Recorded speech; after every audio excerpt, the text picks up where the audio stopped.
Our crews were called at around 4:20 yesterday afternoon for a structure fire in the area. Luckily, it was right near the fire station, which is, when something bad like this happens, we like to be as close as we can for a quick response, and that's what happened.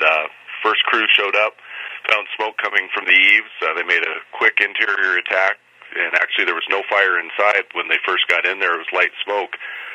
So they started pulling some ceilings, got into where the fire was, and quickly extinguished the fire, which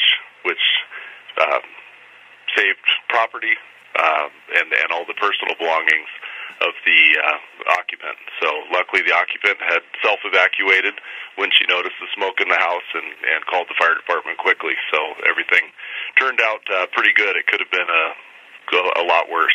So so sorry. Any estimate of damage? The estimate of damage we're not 100% sure yet.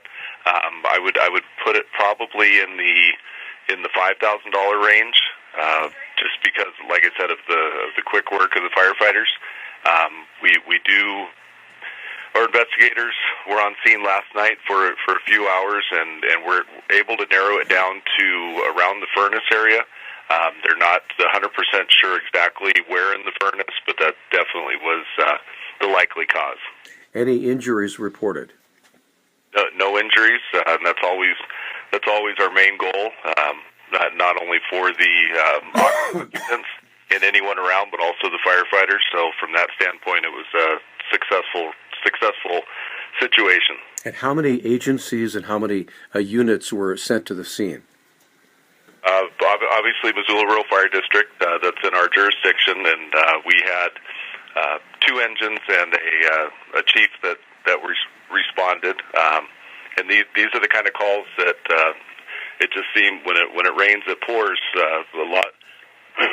A lot of our engines at the time were on another rescue up in the Deep Creek area, and so we can get stretched pretty thin. So we're always very, very fortunate to have our mutual aid partners. And yesterday it was Florence Fire District, and then also Missoula Emergency Services came out to assist.